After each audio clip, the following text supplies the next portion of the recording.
Assalamualaikum warahmatullahi wabarakatuh, Sobat Pembelajar dimanapun Anda berada. Bertemu lagi dengan saya, Ali Mas. Pada kesempatan ini kita akan membahas kolaborasi pengelolaan aset publik, baik BMN, BMD, ataupun aset desa. Sebagaimana kita ketahui bahwa kolaborasi menjadi kunci di era yang saat ini. Kita tidak bisa lagi bekerja dengan cara pandang yang sempit, cara pandang yang berdasarkan ego sektoral. Kita sadari bersama bahwa baik itu BMN, BMD, ataupun aset desa adalah asetnya negara. Yang seharusnya kita kelola, kita optimalkan untuk kepentingan bangsa dan negara ini. Kita daya gunakan seoptimal mungkin untuk kesejahteraan rakyat banyak. Sahabat semuanya, untuk lebih memberikan wawasan kepada kita terkait bagaimana kolaborasi pengelolaan aset publik ini, saya ajak rekan-rekan semuanya menyimak wawancara saya dengan salah satu narasumber kita, beliau Bapak Acep Hadinata yang sudah malang melintang di dalam pengelolaan aset negara. Assalamualaikum Pak Acep, selamat Waalaikumsalam pagi. warahmatullahi wabarakatuh.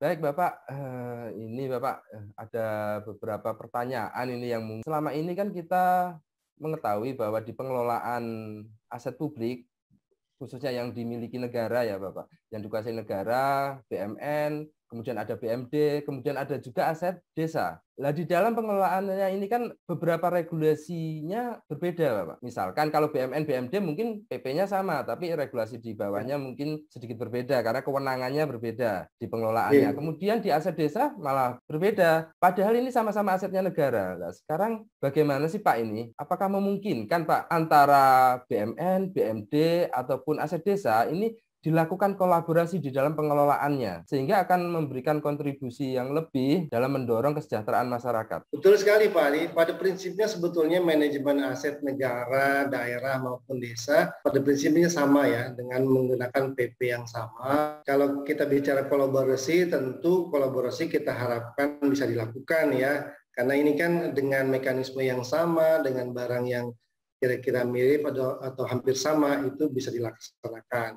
Namun saya kira memang pilihannya adalah bagaimana manajer aset di daerah, di pusat maupun di desa ini bisa punya wawasan yang lebih luas gitu ya, memahami bagaimana sih.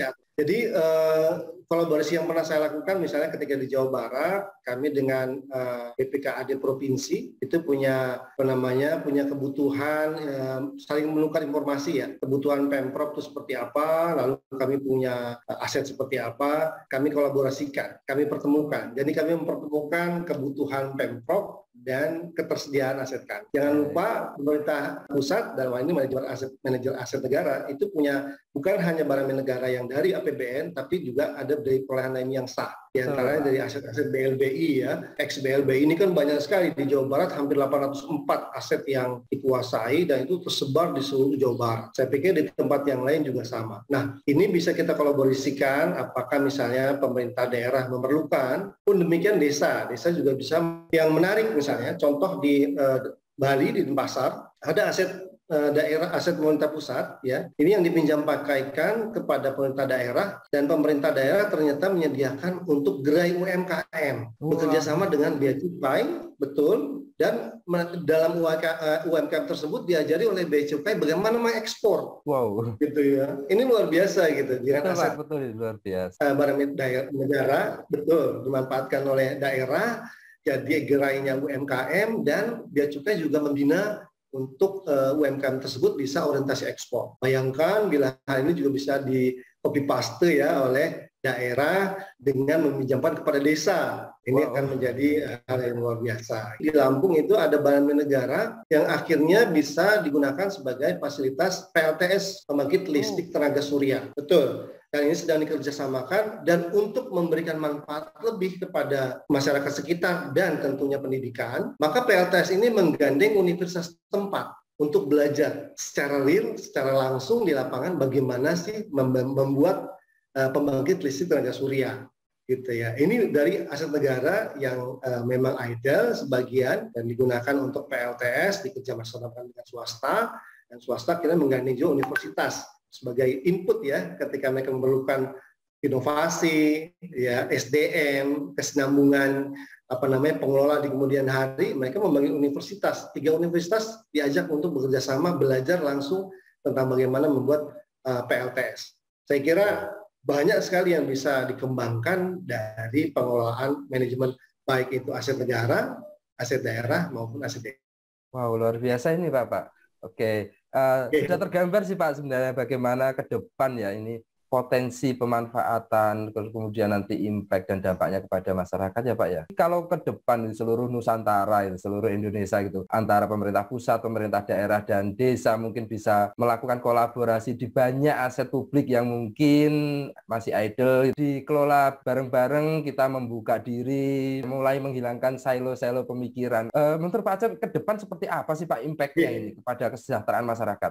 Kita tahu Pak Ali bahwa ketergantungan kita terhadap pajak sepertinya mulai tahun-tahun ke depan agak sulit ya, karena pajak kita ketahui bersama hampir 5 tahun terakhir tidak mencapai target. Maka pemanfaatan menggunakan aset, baik itu aset negara, daerah maupun desa, bisa diharapkan membantu APBN, APBD maupun APBD desa ya, APB desa. Nah, saya kira ke depan harus banyak terobosan-terobosan yang dilakukan dalam pemanfaatan aset, Pak. Bisa kita berkolaborasi ya, ketika ada aturan-aturan yang menurut desa misalnya tidak bisa dilaksanakan, monggo bekerja sama dengan manajer aset pemerintah ya di KPKNL maupun di Kanwil di CKN. Kami sangat terbuka untuk belajar ya, untuk bahkan mungkin kalau saya pribadi kepinginnya Kanwil DJKN itu bisa punya tim advisory, jadi tim yang bisa membantu desa maupun daerah ketika misalnya ingin memanfaatkan asetnya dalam bentuk kerjasama pemanfaatan. Ya, tim advisory ini kalau di DJKN kebetulan sudah dilaksanakan di BLU Elman, Badan Layanan Umum Lembaga Manajemen Aset Negara. Mereka punya tim advisory di sana. Ketika misalnya ada yang ingin memanfaatkan aset, lalu bikin visibility study-nya seperti apa, ke depan mau seperti apa kontribusinya, itu mereka ada tim advisory-nya. Saya berharap ke depan DJKN punya tim advisory dan bisa di-copy paste mungkin di daerah, karena kita daerah itu ada 530 kabupaten kota. Kalau BPKAD punya tim advisory ini juga luar biasa, maka desa yang 70.000 nanti akan bisa belajar dan kita saling belajar bagaimana bisa mengembangkan aset untuk pendapatan daerah. Terima kasih Pak Acep, luar biasa ini Pak. Jadi kita sudah diberikan wawasan ini terkait kolaborasi, kita juga sudah diberikan contoh-contoh dan ini memungkinkan Pak, tinggal kita mau atau tidak ke depan ya Pak ya. Pak Acep, terima kasih. Saya akhiri untuk diskusi kita pagi ini. Selamat pagi, Assalamualaikum warahmatullahi wabarakatuh. Sahabat semuanya, dari wawancara tadi dengan Bapak Acep Adinata, dapat kita tarik kesimpulan bahwa sebenarnya kolaborasi pengelolaan aset publik ini bukan sesuatu yang mustahil. Diperlukan kebesaran hati kita untuk membuka cara pandang kita untuk menghilangkan silo-silo, sekat-sekat birokrasi, sehingga kita mampu membuka diri untuk bersama-sama mengelola baik itu BUMN, BUMD ataupun aset desa. Tentunya dalam batasan kewenangan kita masing-masing. Tadi juga sudah dicontohkan di beberapa daerah sudah terjadi yang namanya kolaborasi. Kita berharap ke depan pengelolaan BUMN ini semakin terkolaborasi antara pemerintah pusat, pemerintah daerah, ataupun pemerintah desa. Sehingga nantinya seluruh aset negara ini mampu memberikan kontribusi untuk peningkatan kesejahteraan rakyat Indonesia. Demikian dari saya, terima kasih. Sampai bertemu lagi. Wassalamualaikum warahmatullahi wabarakatuh.